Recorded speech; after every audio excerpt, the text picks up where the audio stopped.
Dobro večer, ja sam Andi Mioč. Rat u Ukrajini i dalje bjesni. Nakon objave jezivih prizora ubijenih civila u Buči, gradu iz kojeg su se povukle ruske snage, Generalna skupština Ujedinjenih nacija suspendirala je članstvo Rusije u Vijeću za ljudska prava UN-a. NATO je upozorio da rat može trajati godinama, dok su Ukrajinci pozvali članice alijanse da pošalju oružje odmah ili će biti prekasno. Češka je postala prva članica NATO-a koja je Ukrajini dostavila tenkove. Snimci tijela ubijenih civila po ulicama Buče, grada nedaleko od Kijeva, kao i pronalazak masovnih grobnica izazvali su užasavanje svijeta. Ukrajinci su optužili Rusiju za genocid, a Generalna skupština Ujedinjenih nacija jučer je dvotrećinskom većinom izglasala suspenziju Rusije iz članstva u Vijeću za ljudska prava UN-a. Moskva je uoči glasanja upozorila zemlje svijeta da će glasanje za ili suzdržanost predstavljati neprijateljski gest. In favor 93, against 24, abstentions 58. Draft resolution is adopted. Na terenu u Ukrajini ruske snage su se povukle iz okoline prijestolnice Kijeva nakon što je rusko ministarstvo odbrane najavilo da će težište rata sada biti u regiji Donbasa. Ukrajinci tvrde da u oslobođenim teritorijama nailaze na očite primjere ruskih ratnih zločina, što Moskva negira. Predsjednik Ukrajine Volodimir Zelenski je u svom prvom obraćanju Vijeću sigurnosti UN-a prikazao i snimke. Upozoravamo na uznemirujući sadržaj.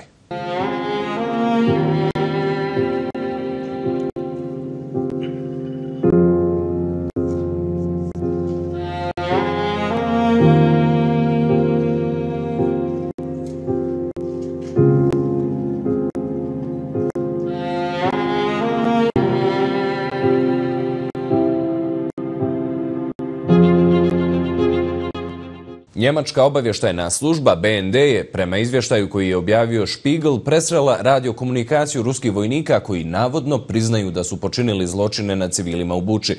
Berlin još nije komentirao taj izvještaj. Američki ministar odbrane Lloyd Austin je tokom jučerašnjeg svjedočenja pred Senatom prvi put javno rekao da SAD ukrajinskim snagama pruža obavještajne podatke koji im pomažu da napadnu ruske snage u Donbasu na istoku Ukrajine. Ove sedmice Češka je objavila da je Ukrajini poslala tenkove. To je prvi put da je jedna članica NATO saveza zvanično objavila da je Kijevu poslala oružje koje nije samo defanzivnog karaktera. Ukrajina već dugo od NATO saveza traži borbene avione i upravo tenkove.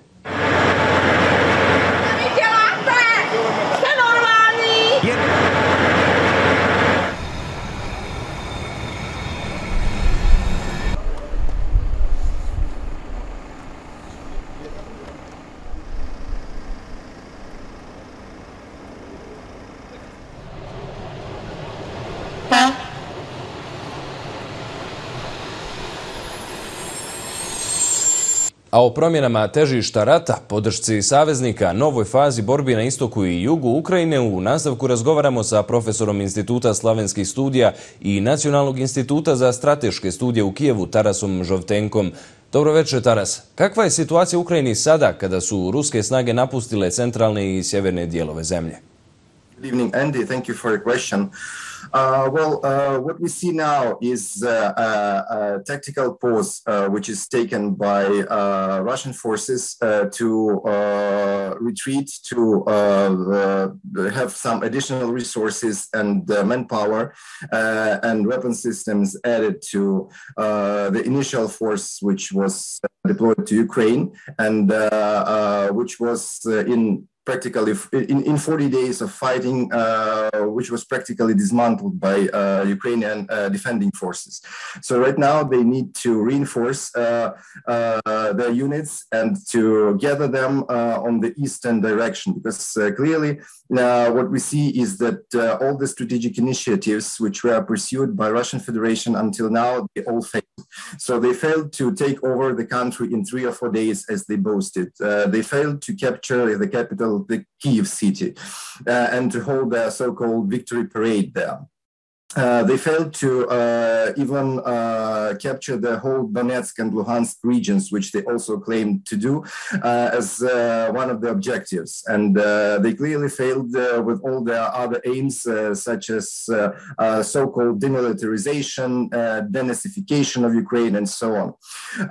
And right now, they need to focus on a more tactical level, on more tactical goals. So at least to have something which they can claim as a victory in Ukraine's eastern region. So it's clear that they are focused now on getting the control all over Luhansk and Donetsk regions. This is at the least. And clearly Kremlin is looking forward to the figures of the military draft, which was announced on April 1st in Russian Federation, and on the figures of the weapon systems they can get from their reserves. And so adding all this up, we can figure out that the military and political authorities of Russian Federation would think over their next steps in their strategy. So would the amount of the troops be enough only to capture Luhansk and Donetsk regions, or they could move forward to advance southward to make the land corridor to Crimea. And again, they did not turn away from their initial goals. So we can see from Russian propaganda, which is widely spread all over the information space, that they again start talking about the so-called demilitarization, denazification of Ukraine. And it clearly indicates that this is only the end of first phase of this war. So they would try to reinforce their troops. They would try to capture Luhansk and Donetsk regions, and they would then see if the amount of the troops allows them to move forward to other regions.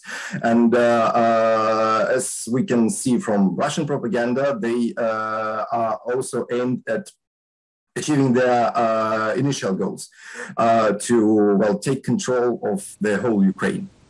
Sada, kada je, kako kažete, prva faza rata završila, postoji li mogućnost da ukrajinske snage krenu u kontraofanzivu većih razmjera? Vidjeli smo kontraofanzive ograničenog karaktera prilikom oslobađanja dijelova okupirane teritorije.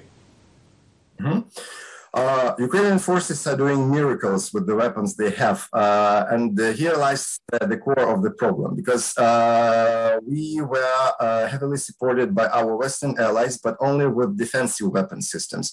So we should keep in mind the limitations of these weapon systems, and that they do not allow our forces to go into large-scale offensive operations. So we, on a tactical and operation level, we are quite efficient, and we stop Russians in their tracks, and we stop the advance of Russian forces, and that's why they need to retreat, at least from the northern regions of Kyiv district. But nevertheless, as we do not fully control the skies over Ukraine, and as we do not have the offensive advanced weapon systems with large destructive capability and which can hit on larger distances, we are only pinned down on the operational and tactical level. So we cannot get ourselves into strategic advantage position. So we cannot hit the Russian targets and Russian military equipment, which is a little bit farther away from the battlefield, from the front lines. And we can only deal with them as they advance, as they come closer to our positions. So to get them out of Ukrainian territory and to ultimately drive them behind the Ukrainian-Russian border, we actually need the heavy artillery systems, we actually need heavy armor, and we again need more sophisticated and larger range anti-air defenses. And so having all that, it's clear that Russian army doesn't stand a chance against Ukrainian defenders here. Češka je javno objavila da šalje tenkove Ukrajini i time je postala prva članica NATO-a koja je to uradila. Je li ovo na neki način prekretnica? Je li to predznak nečeg većeg? Yes, indeed. So this is really a turning point, I would say, because this is the first time when a NATO ally allows us to have actually what we requested, what we've been asking for, the heavy armor, which can be used not only in defensive operations, but also in offensive operations. And this, even if we keep in mind that those T-72 main battle tanks, which are supplied by Czech Republic, they are not upgraded to the top modern levels. They do not have all the sophisticated equipment all the modern tanks have. But nevertheless, one thing which is crucial for Ukrainian army and which is crucial for the efficiency and for the victory in this war, we are largely outnumbered. So this is the problem here, and we all see the efficiency of Western weapon systems, the kill rates of American Javelins or British NLAWs, anti-tank missile systems. But even with these kill rates, 93% and higher, we are still outnumbered. So, and the quantity of Javelin or NLAW missiles wouldn't solve the problem. The problem can be only solved by hitting Russian military hardware in advance before it moves into the battlefield. And heavy armor and the artillery systems, which we also wait to come from the Balkan states, because Germany also allowed them to give their howitzers to Ukrainian army. So this would be a start of a game changer in this whole war. Spomenuli ste ranije da je prva faza rata završena. Kako će prema vašem mišljenju izgledati naredna faza? So the second phase is going to, from the Russian side, is going to rely on the results of the military draft and of the quantity of military hardware they would get from their own reserves. And when they count it all up, they would, when they sum it up, they would have these figures before them, and they would then consider what they can do with those figures. So can they only advance to the east of our country, or can they advance both on the east and to the east and to the south of Ukraine to have this land corridor to the Crimea? So these two objectives, at least for now, they are the main objectives for Russian Federation and for Russian army. And of course, the objective number one is getting full control of Luhansk and Donetsk regions. So this is the very convenient political possibility for President Putin to not to show that he is losing, actually strategically losing in Ukraine, but that he gains, at least on the tactical level, he gains victories, because this goal to so-called protect the so-called sovereign states of Luhansk and Donetsk, as they call themselves, and they were stated as such by Russian Federation. So at least this goal would seem to be completed in the eyes of Russian public. So this is the objective number one. But then again, Russian propaganda clearly shows that President Putin has not turned away from his strategic goals to control whole Ukraine and to dismantle the entire Ukrainian state, as we see from the messages coming out from Russian media and propaganda platforms and from Russian officials. So this would all, the Russians would try to develop this whole war to get them victory on these strategic goals they set at the very beginning of this conflict. Hvala vam što ste govorili za Preko granice. Thank you very much, Andy.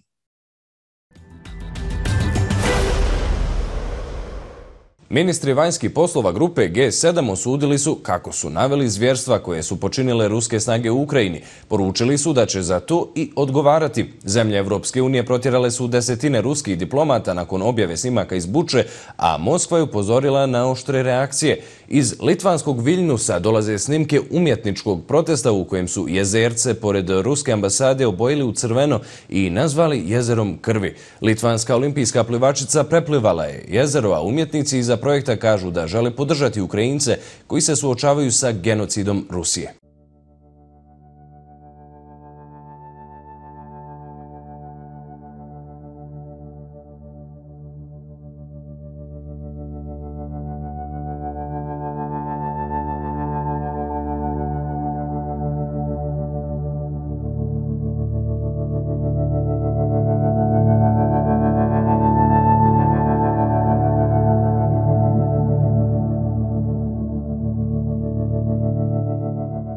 Ruski dobitnik Nobelove nagrade za mir i glavni urednik novine Novaja Gazeta, kritički nastrojen protiv Kremlja, Dmitrij Muradov, napadnut je u vozu. Nepoznati napadači polili su ga crvenom bojom i acetonom i poručili: "To je za naše momke." Muradov je inače postavio svoju Nobelovu medalju na prodaju, a novac je obećao za pomoć Ukrajini. Moskva je po prvi put priznala značajne gubitke ljudstva. Glasnogovornik Kremlja Dmitrij Peskov je u intervju za Sky News priznao da je rat golema tragedija za Rusiju te da su gubici značajni. O načinima okončanja rata, užasavajućim snimcima iz ukrajinskih gradova, otporu, propagandi i promjenama na evropskoj političkoj sceni izazvanim ratom u nastavku razgovaramo sa predsjedavajućim Centra za demokratski integritet, neprofitnog udruženja koje analizira zlokobne utjecaje autoritarnih režima u Evropi, Antonom Šehovcovom. Dobroveče, Anton. Kako vidite okončanje ovog rata nakon što su ruske snage promijenile fokus na istok Ukrajine? Hello, and thank you for having me. Unfortunately, I'm not very optimistic about the end of the war, even if the Russians reportedly are now moving towards eastern Ukraine and trying to occupy the two territories, first of all, and this Donetsk and Lugansk territories, as well as Kherson territories and part of Zaporizhia territories, to create a land bridge to annex Crimea. I don't see that Russians will then stop at just the occupation of those territories, because the aim of the Russian aggression, the aim of the Russian war of aggression, is to destroy the Ukrainian state as such. And as we have seen from recent video reports from the territories deoccupied by the Ukrainian armed forces, we also see some signs of the attempts of the Russian regime to commit the genocide of the Ukrainian nation. So I don't see any quick end of this war, because again, the aim is to destroy the Ukrainian state. Spomenuli ste snimke sa oslobođenih teritorija. Vidjeli smo užasavajuće prizore u Buči. Hoće li biti odgovaranja za to? Mogu li mogući ratni zločini biti procesuirani na međunarodnom nivou? As far as I understand and as far as I know, already several commissions are working on documenting and collecting evidence, collecting proof on these atrocities, on these massacres committed by the Russian Federation. I know that not only Ukraine has its own international commission investigating those war crimes, but also the European Union and European national agencies and offices are helping Ukraine in this regard. And I have no doubt that there will be an international tribunal that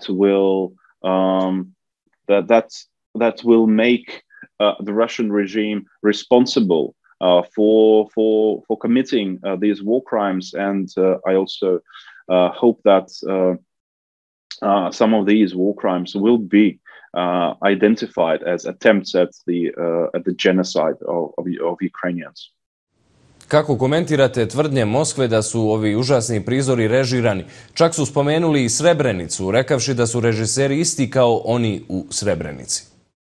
You see, for some time already, I have adopted a principled position to not trust anything that comes out of the Putin's regime, out of the Russian regime in the Russian Federation. You see, we are dealing with people who will lie to you in your face, openly and blatantly. They're even not ready to call this war a war. They call this a special operation. And people in Russia who are brave enough to say that this is a war get jailed for this. So we are dealing with a regime that is just one huge, immense lie. Yeah, this is not truth. Nothing that they say is truthful. It's just one huge fake organization that is called Putin's regime. So there is nothing to comment, because obviously they will not admit that they've committed all those massacres and all those war crimes. It is in their nature to lie all the time. Spomenuli ste da ljudi u Rusiji kada javno kažu da je ovo rat, bivaju kažnjeni, uhapšeni i poslani u zatvor. Koje je po vama stvarno javno mnjenje u Rusiji o ratu u Ukrajini? I think that the majority are supportive of what is happening. They are supportive of the aggression, of the Russian aggression against Ukraine. And I believe that we may see in the future that even more people, Russian people, will support this aggression, because to a certain degree, the Russian population is now facing responsibility for these war crimes for one simple reason. Even if it was only Putin who decided to attack Ukraine, but it's not Putin who is looting, who is taking jewelry from dead Russian women to bring that jewelry to their wives in Russia. This is not Putin who is raping underage girls. And this is not Putin who is committing the massacre of Bucha. These are Russian people who are doing this. It's not only Putin, it's not only Putin's war, it's a Russian war against Ukraine. And to realize this, just to process in your mind for many Russians is just very, very difficult. And their psychological defense mechanism would be to support this war, because it's only Putin who is telling them that everything that is happening in Russia is justified. And it's simply psychologically convenient and comfortable for the Russian population to take Putin's side and not the side of the international community. Tokom mjeseci prije invazije punih razmjera imali smo rusku vojsku na ukrajinskoj granici, upozorenja Amerikanaca i drugih zapadnih saveznica da će Rusija izvršiti invaziju. Vjerujete li da je Ruska federacija očekivala toliko snažan otpor Ukrajinaca? Not only Russia did not expect such a resistance, I must tell you that many Ukrainians did not expect that they can resist the Russian aggression so bravely. And I think the armed forces of Ukraine, they themselves were surprised by their resilience, by their bravery. So I think everybody was surprised. And I think even Americans who warned Ukraine of the coming aggression, of the coming war, I think, and I'm pretty sure, they thought that Ukraine would not resist for more than a week or 10 days. But it's now more than a month Ukraine is resisting, and the Russians have to change their original plans of occupation and destruction of the Ukrainian state. Hoće li ovaj otpor, koji je, kako kažete, iznenadio mnoge, dovesti Rusiju za sto? Vjerujete li da se ovaj rat može okončati diplomatskim putem? Russia is already negotiating. Actually, negotiations started quite early, after the invasion. But as I said in the very beginning, I don't see a quick solution to this war, because despite the fact that Russia is losing some of the grounds, it will not abandon the original idea of the destruction of the Ukrainian state and the Ukrainian nation. even if they now agree to some sort of diplomatic solution. And again, I would repeat, nothing. We should not believe anything that Russia says. We should not believe any documents that Russia will sign, because we have evidence, we have experience of Russia lying and absolutely not implementing the agreements that it agreed for. One typical example, classical example now, is the Budapest Memorandum that was concluded in the 90s, in which, and according to that memorandum, Ukraine would give up its arsenal of nuclear weapons in return for the written memorandum that says that Russia will not try to undermine Ukraine's sovereignty and territorial integrity. But well, this eventually this turned out to be just a piece of paper that could be put in the recycle bin. Russia will not implement what it agrees to. So I don't believe in the diplomatic solution. Koliko se politička scena Evrope promijenila nakon početka ruskog rata u Ukrajini? Vidjeli smo nedavne izbore u Mađarskoj i Srbiji.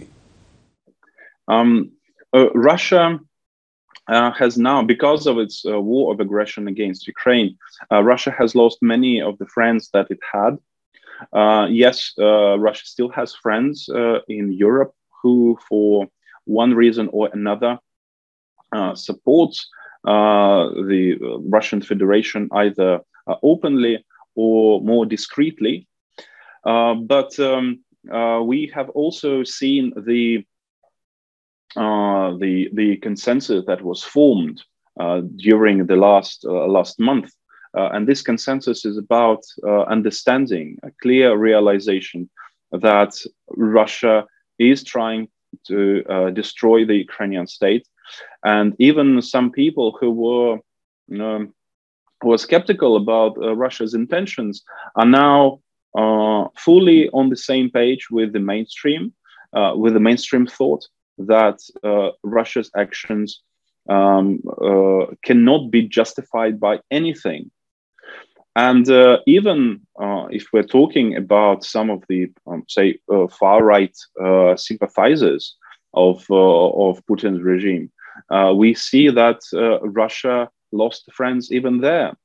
If you look at the Marine Le Pen, who is competing with Macron in the forthcoming presidential elections in France, Le Pen, who received a bank loan of 9 million euros in 2014 for her party National Front, who would go to Moscow to get photographed with Putin in 2017 before the previous presidential elections.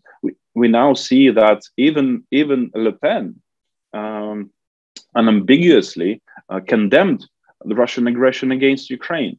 So we see that even those people who were devoted followers of Putin's Russia are abandoning him, because what Russia is doing is just it's so illegitimate, it's so toxic that even the far right are now turning away. Of course, there are still European politicians, especially those who are influenced by, business considerations and economic considerations.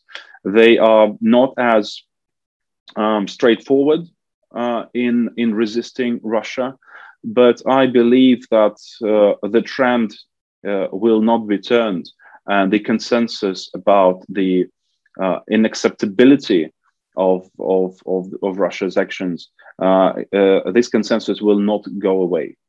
Hvala vam za vaše viđenje i što ste govorili za Preko granice. Thank you for having me.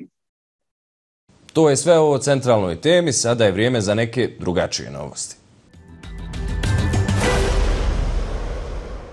Hiljade pripadnika autohtonih naroda Brazila protestirali su u prijestolnici protiv vlade Jaira Bolsonara, koji namjerava dozvoliti rudarenje i istraživanje nafte u njihovim rezervatima.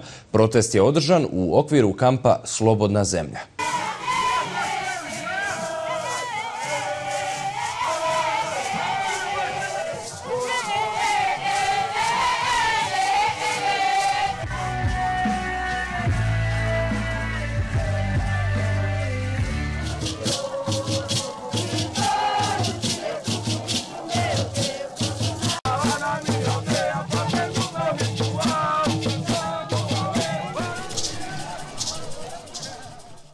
Tačno godinu dana prije lansiranja, kompanija Airbus predstavila je evropsku sondu JUICE, koja će izučavati Jupiter i njegove ledene mjesece, Ganimedu, Evropu i Kalisto, u nadi da će pronaći tragove života.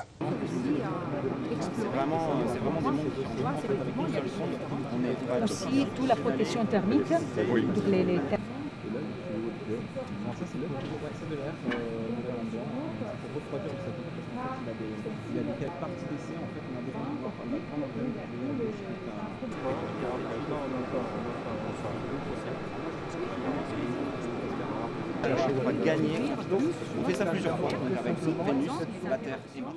Veliki metalni prsten i sferični objekat za koje stanovnici jednog sela na zapadu Indije kažu da su pali s neba proteklog vikenda mogli bi biti dijelovi kineske svemirske rakete lansirane prošle godine.